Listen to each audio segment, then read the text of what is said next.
And we are back. Thank you for joining us. This is the InfoWars Nightly News. Once again, I'm your host, Darrin McBreen, sitting in tonight for Alex Jones. Now, before we talk with Matthew Stein, I want to play a short video clip that I found on the nasa.gov, their official website, and it is a guide to solar flares. I thought it would be a good educational piece to share with our viewers before we start the interview. Let's take a look.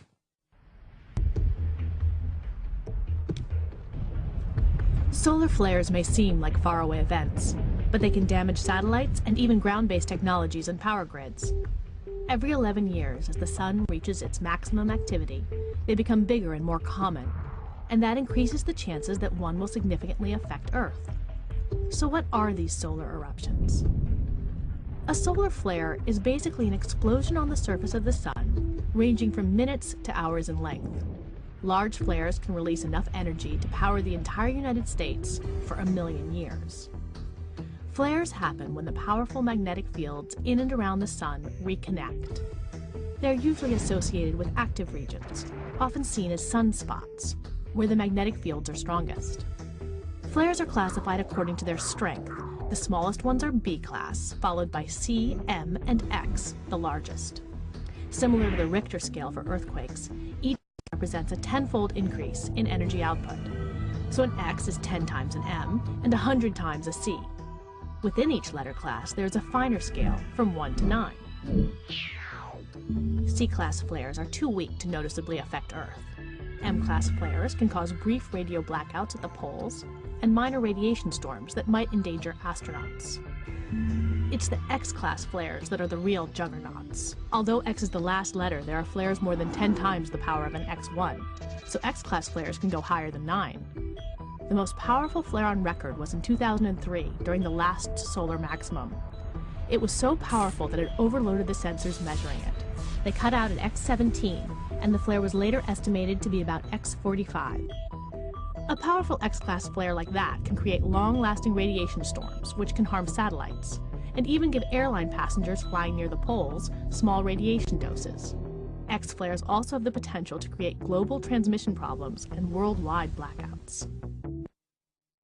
So the question is, if a solar flare or EMP was to hit, what would it do to the hundreds and hundreds of nuclear reactors?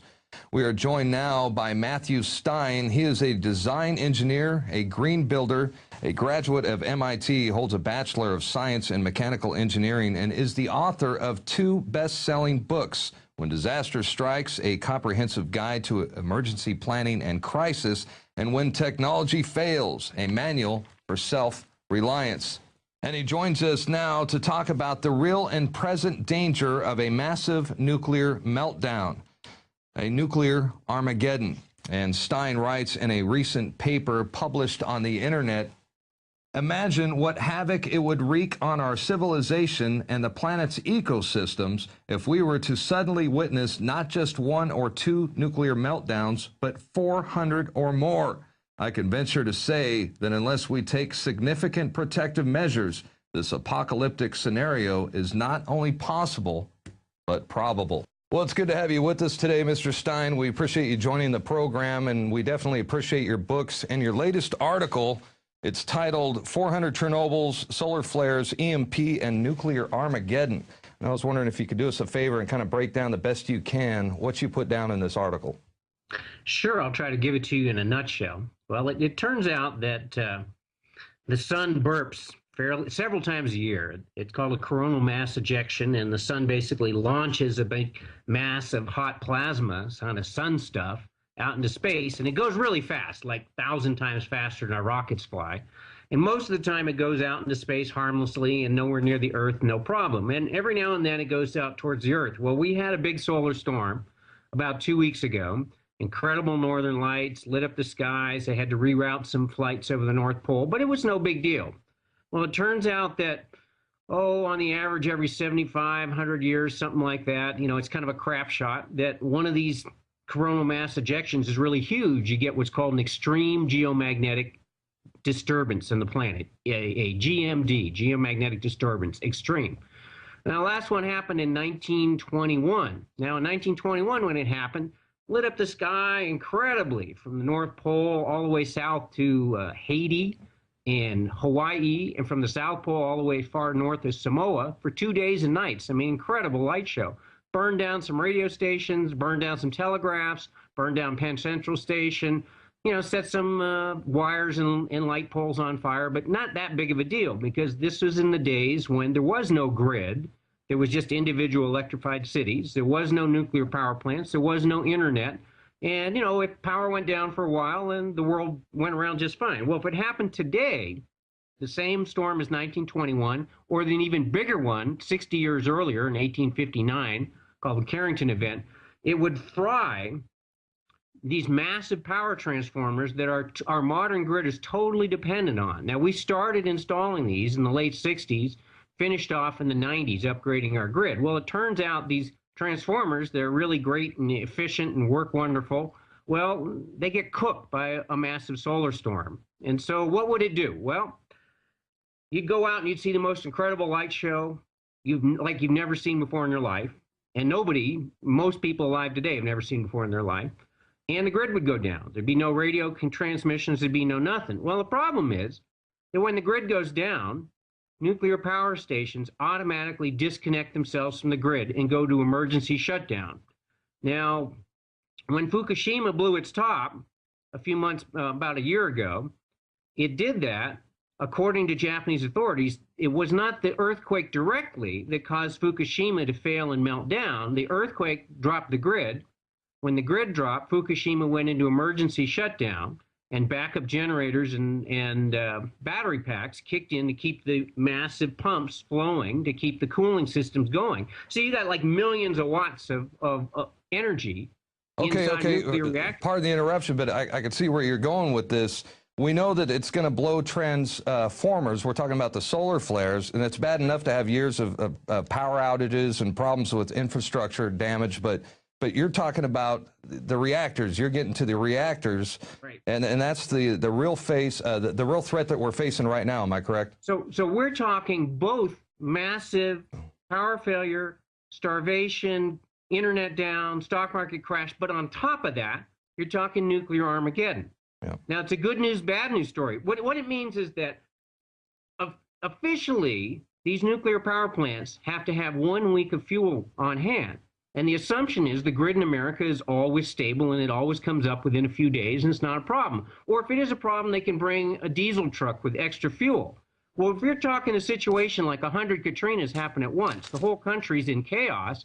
Can you imagine how poorly we did with Katrina? Now talk about 100 times over. Are we going to make sure that these diesel fuel trucks show up at every nuclear power plant? 104 in America, roughly 440 in the world, and keep these things running for perhaps years while they're getting the grid going, or certainly for months. Problem is they're going to melt down. Many of them are going to fail and melt down long before we get the grid repaired. And so there's nowhere to run. There's nowhere to run. There's nowhere to hide. And we were, literally surrounded by these things. And I read where you said that more than a third, 37% of the population live within 50 miles of a nuclear reactor. So we also know that they're built on the coastline. 75% of the population lives on the coast. That's right.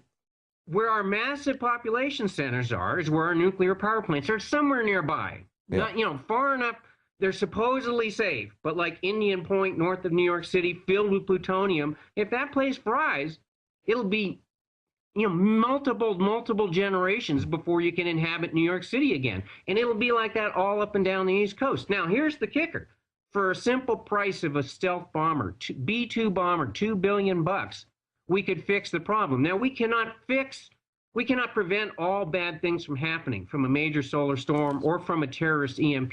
But for $2 billion, we could implement the fixes on the grid so the grid won't be fried, and we could implement backup parts and backup fuel and backup systems at each nuclear power plant to guarantee at least, there's nothing foolproof, but to try and prevent the massive nuclear Armageddon I'm talking about. So right now, we're looking at a situation that's 100% guaranteed to happen the way the world is wired today.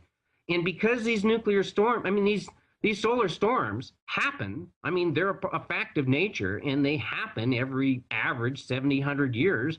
So the last one was 90 years ago. The one before that was 60 years. So do the math. You know, it's going to happen, and we're either going to pretend that it's not going to happen, like they did. You know, with New Orleans, the Army Corps of Engineers knew for 70 years that we needed to fix those dikes, those levees, that it was a disaster waiting to happen. It wasn't a question of if, but when. And they had plans, and they even approved the money, but the money got spent on other things. So we're in that situation now where the engineers and the scientists know this is not an if, but when. Now, and they know how to fix it. Before you joined us, we watched a quick video, and we learned about the different classifications according to strength. You know, the B class being the smallest class of solar flare, X being the largest. How big of an X class are you expecting? How many? How often?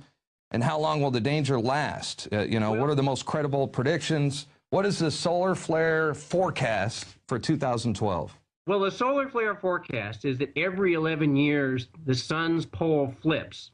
And when it does that, you have what's called a solar maximum, which is a period of extra intensity.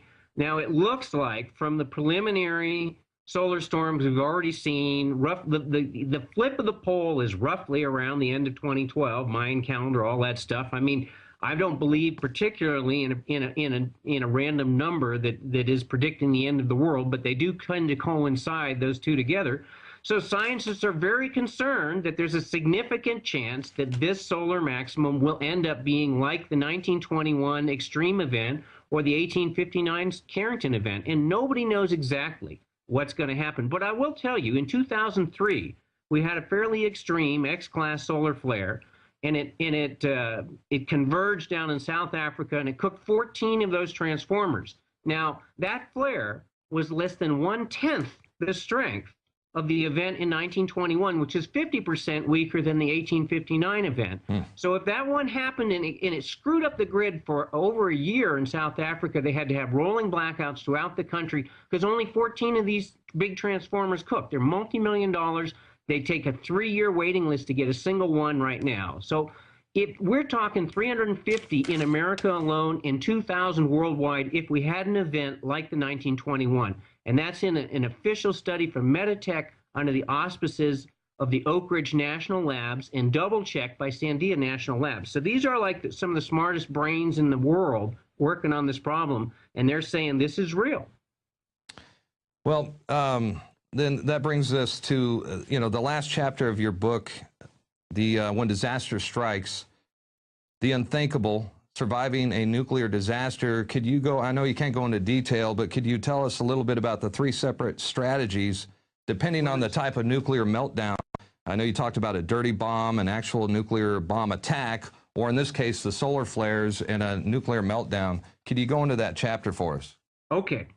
There are 3 different events, like you mentioned, and the strategies are different for each one. So let's start with the worst one, which is the solar flare and the meltdown. Now, a meltdown could happen for any God-known reason. I mean, 3 Mile Island, the skies are blue, you know, there was no earthquake, it just happened. It was an anomaly and it happened. So it could happen near you, and since 1/3 of us live in America, live within 50 miles of a nuclear power plant, the secret there is to figure out where the wind is, to know ahead of time where the plant is, to have your getaway plan, because you've got to get upstream, upwind of that power plant. And you want to make sure that you've got your air filtered so you're not breathing plutonium into your lungs in case there's air vented. You want to use not just a mask like they showed in the SARS epidemic. In the least, you want to have a painter's mask from, you know, Home Depot, Supply One, whatever.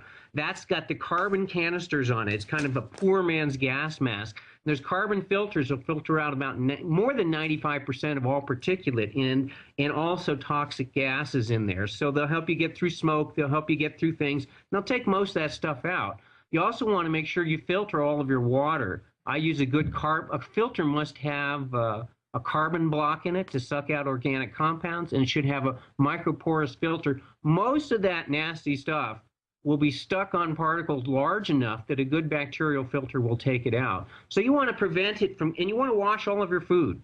You know, any food that you're getting anything off the ground, you want to wash it. You want to shake your clothing off, wash it if possible, and you need to get out of the downwind contaminated zone as soon as possible. Well, you're also talking about you need, and every family needs this, you have to have a survival kit. You know, my family calls it, you know, grab and go bags. So what would you recommend for your basic grab-and-go survival kit. Often seen as sunspots, where the magnetic fields are strongest. Flares are classified according to their strength. The smallest ones are B class, followed by C, M, and X, the largest. Similar to the Richter scale for earthquakes, each represents a 10-fold increase in energy output. So an X is 10.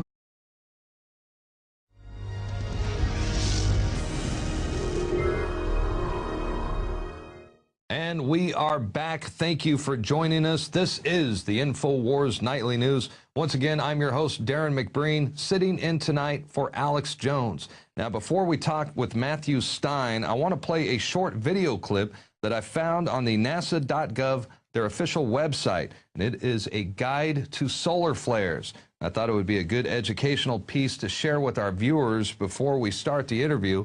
Let's take a look.